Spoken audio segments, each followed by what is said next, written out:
Bismillahirrahmanirrahim. In the name of Almighty Allah, the most gracious, the most merciful.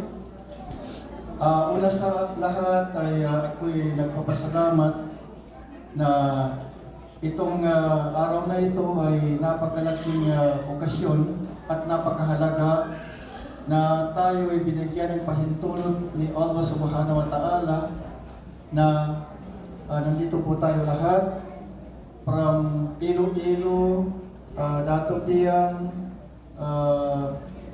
any parts of the Philippines na nandito po na ipon po tayo para i-witness ang pag-iisang dibdib ng aking anak na si Aripa Zulaisa Asbiuka at ang aking anak din ngayon kasi sa Islam kasi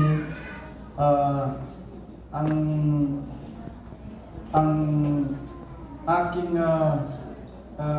son-in-law sa Islam ay siya na ngayon ang aking anak in Islamic system. Si Alvin ngayon ang aking anak dahil ipintes na magkaroon sila ng hindi pagkakaunawaan sa akin magsumbong. At ganun din sa kay Aripa, kung ganun din ang sitwasyon, huwag sa akin magsumbong sa father ni Aldwin magsumbong kasi siya na ngayon ang father niya. So ganun din sa Islam, itong araw na ito ay pinagpala para sa kanilang dalawa. Pinagpala dahil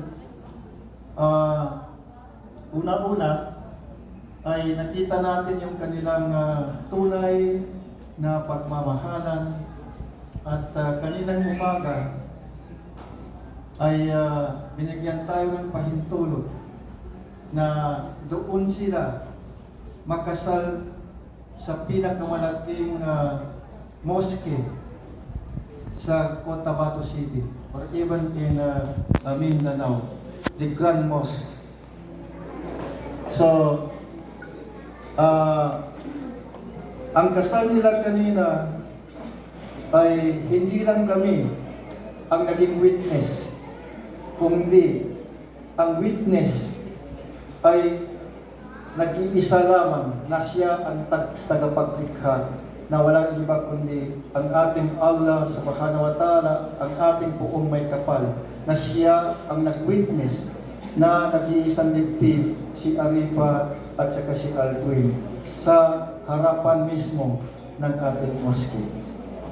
So, ang ibig sabihin, panalangin po natin sa kanila, dalawa, na patnubayan, bigyan sila ng guidance ng ating Poong May Kapal na kung anuman ang mga trials, anuman ang mga pagsubok na kanilang matatahak ay bibigyan sila ng Allah Subhanahu wa Ta'ala, ang ating Poong May Kapal na siyang lumikha ng lakas upang malampasan ang mga kanilang pagsubok.